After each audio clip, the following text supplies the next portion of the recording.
In July 2025, Japan made a decision that shocked the financial world.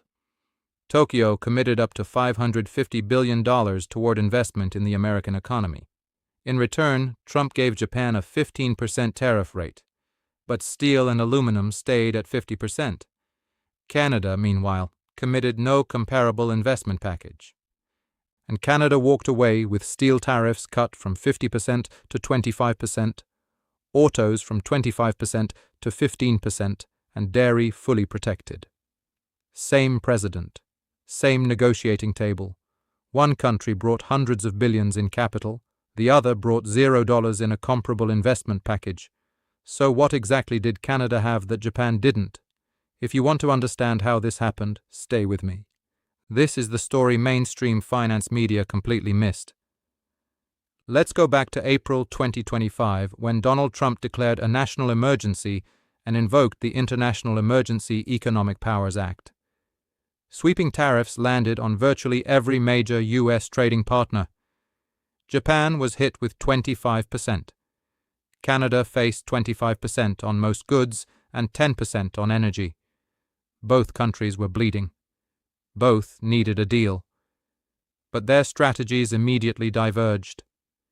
Japan's lead negotiator flew to Washington, and Tokyo signaled that investment would be on the table. The strategy was straightforward. We will pay our way toward tariff relief. Canada took a fundamentally different posture.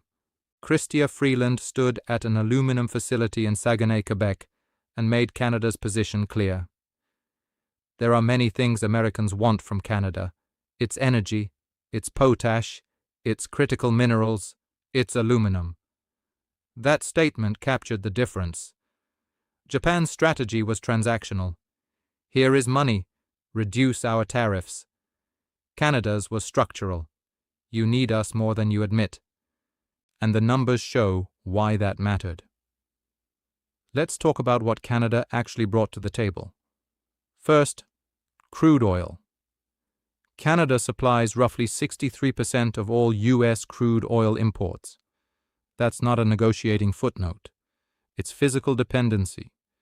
Midwest refineries in Illinois, Michigan, Ohio, and Indiana process huge volumes of Canadian crude, with some facilities built specifically around heavy Canadian oil. They cannot simply switch to lighter American shale crude overnight. The IEA has highlighted the limited alternative infrastructure. So a tariff on Canadian oil doesn't just hurt Canada. It can raise costs for American refiners and consumers, including in politically important states. Second, uranium. In 2024, roughly one-third of uranium purchased by U.S. nuclear reactors came from Canada. U.S. nuclear generation that year totaled about 782 terawatt-hours. America's nuclear fleet, therefore, has a significant Canadian connection that cannot be replaced instantly. Third, potash. Canada controls roughly 31% of global potash reserves. Saskatchewan alone holds about 1.1 billion tons of recoverable potash. Russia has roughly 920 million. Belarus around 750 million. In 2024, the United States imported approximately 12 million tons of potash from Canada. More than 80% of the potash used in American agriculture has been tied to Saskatchewan supply. Nutrien, the world's largest potash producer by capacity, operates primarily from Saskatchewan. During a February 2025 conference call, its CEO warned that the cost of tariffs would ultimately be borne by U.S. farmers. Corn, soybeans, and wheat all depend on potassium fertilizer. And when farmer pressure mounted, Trump lowered the potential tariff rate on potash. That wasn't a coincidence. It was resource leverage functioning exactly as designed. Fourth, aluminum. Canada is America's largest foreign supplier of aluminum. When Canadian aluminum was hit with tariffs in 2025, U.S. aluminum prices rose and American manufacturers felt the pressure. Boeing, defense contractors, packaging companies, and auto parts manufacturers all operate inside integrated North American supply chains. The tariff wasn't simply punishing Canada. It was raising costs inside America's own industrial system. That's the leverage Canada brought to Washington. Not a checkbook, but a resource map America cannot redraw overnight. Now contrast that with what Japan brought. Japan is heavily export-dependent, with exports accounting for around 18% of GDP. Its most important export to America is automobiles and automotive parts. Roughly 10% of Japan's labor force is connected to the auto industry. Trump knew exactly where Japan was vulnerable, and Tokyo knew it. That asymmetry defined the negotiation. Japan needed tariff relief on autos more than Washington needed something Japan could not replace. So Japan brought what it had: capital, investment commitments, purchasing pledges, aircraft, energy, and defense deals. The $550 billion package was structured through loans, guarantees, and investment mechanisms involving institutions such as the Japan Bank for International Cooperation. The St. Louis Federal Reserve later analyzed the arrangement with considerable skepticism, noting that it functioned more like a low-cost financing arrangement than a simple cash payment. Japan's public sector would absorb opportunity costs and financial exposure while helping direct investment into the United States. And what did Japan get? A 15% tariff on most Japanese imports, down from the threatened 25%. That sounds like a major victory until you look at steel and aluminum. They stayed at 50%. Japan's negotiators pushed for relief on metals, but they did not get it. The American Automotive Policy Council criticized the agreement, arguing that Japanese vehicles at 15% could compete more favorably than North American vehicles. Japan also committed to roughly $8 billion annually in U.S. agricultural purchases, around $7 billion in U.S. energy purchases, plus U.S. aircraft and defense equipment. All of that, and steel and aluminum still remained at 50%. That's the contradiction at the center of this story. Now, put the two deals side by side. Canada's major concession was returning American alcohol to provincial store shelves. Some Canadian premiers opposed the move. Manitoba Premier Wab Kinew said, "I think we should fight." But the concession ultimately moved forward. And what did Canada receive? Steel tariffs cut from 50% to 25%. Auto tariffs cut from 25% to 15%. Dairy supply management fully protected. And the entire $28 billion Section 338 tariff bomb was prevented from activating. So Canada gave Washington access to American bourbon and other alcohol products. In return, it secured relief in steel and autos while protecting dairy, and that's where the comparison becomes extraordinary. Japan committed up to $550 billion in investment and still failed to secure metal relief.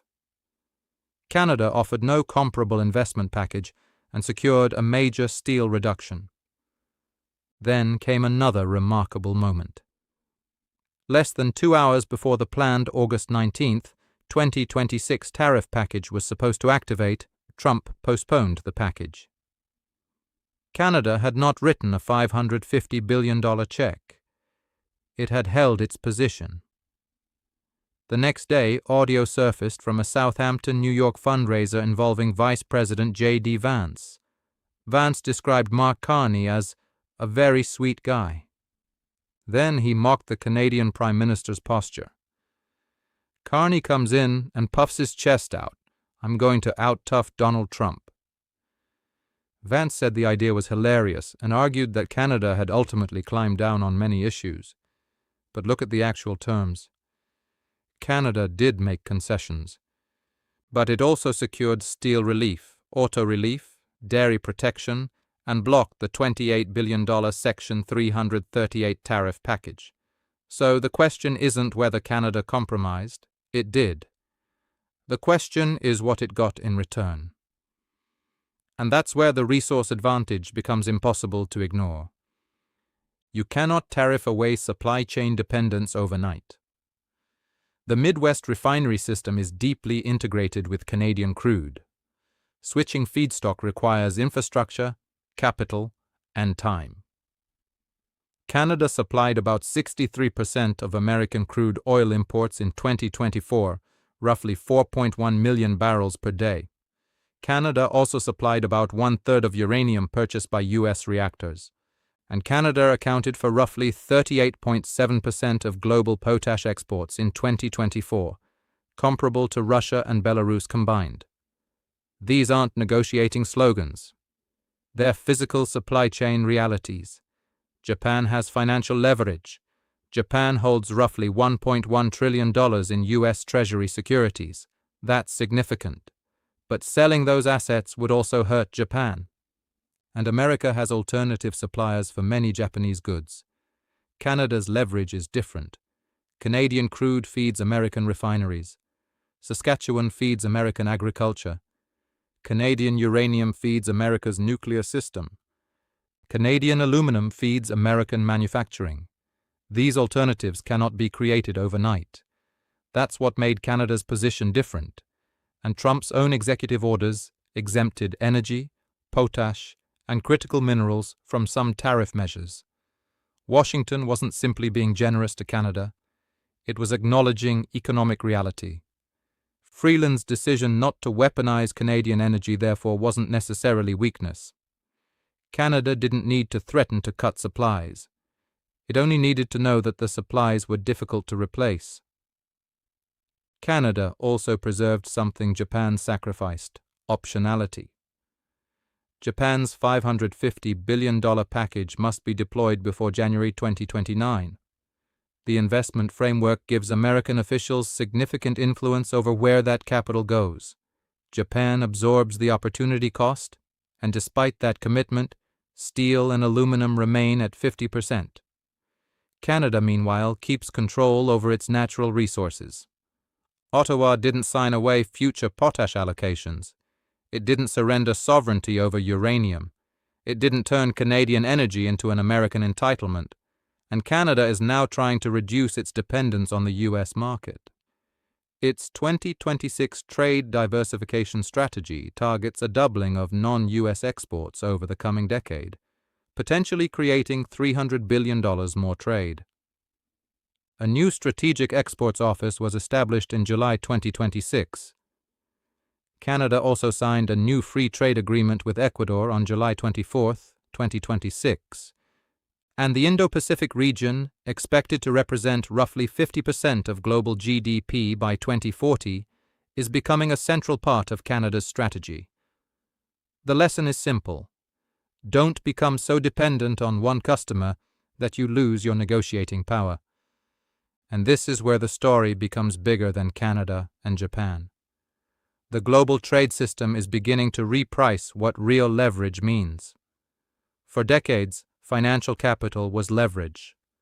Countries could invest billions, buy treasuries, finance deficits, and move capital across borders. But tariff wars are exposing another kind of power: physical leverage. The country that controls the feedstock for your refineries can have more leverage than your banker. The country that supplies the fertilizer behind your corn and soybeans can have more leverage than your investor. The country supplying a third of the uranium for your nuclear fleet cannot be replaced overnight. Japan understood financial leverage. Canada understood physical leverage. And the outcomes reflect that difference. Critical minerals, energy, uranium, agricultural inputs, these are becoming strategic assets in a world where supply chains are increasingly weaponized. Countries that control them can negotiate from positions very different from countries that arrive with capital alone. So let's look at the numbers one final time. Canada. Steel, 50% to 25%. Autos, 25% to 15%. Dairy, protected. Section 338, blocked. Comparable $550 billion investment commitment, none. Japan. Most imports, 15%. Steel and aluminum, 50%. Agricultural purchases, $8 billion annually. Energy purchases, $7 billion annually. U.S. aircraft, defense equipment, and up to $550 billion in investment commitments. Japan brought enormous financial commitments. Canada brought something different: irreplaceability. That doesn't mean Canada won everything. It means Canada negotiated from a different kind of leverage, and that's the part of this story that matters. Financial capital moves. Resources don't. They sit in Saskatchewan. They flow through pipelines into the Midwest. They power American refineries, American farms, and American nuclear reactors. You can't replace those systems in 4 years. You can't replace them in 10 years without enormous investment. You have to negotiate with the country that controls the supply. Japan brought money. Canada brought irreplaceability. And the tariff sheet tells you which kind of leverage Washington ultimately had to respect. Now every trading partner on Earth is watching. They're looking at Japan. They're looking at Canada. And they're asking the same question: do I need to pay, or do I just need to matter? That question could reshape global trade for the next decade, because the countries that matter geographically and geologically may no longer negotiate like countries that matter financially. They'll sit at the table and let the supply chain do the talking. Subscribe for the stories that show you how the world actually works, not how the financial media pretends it works. Because when $550 billion in commitments can fail to buy what zero comparable dollars can secure, something fundamental has changed. And the next round of trade negotiations may prove just how important that change really is. This is North American scope.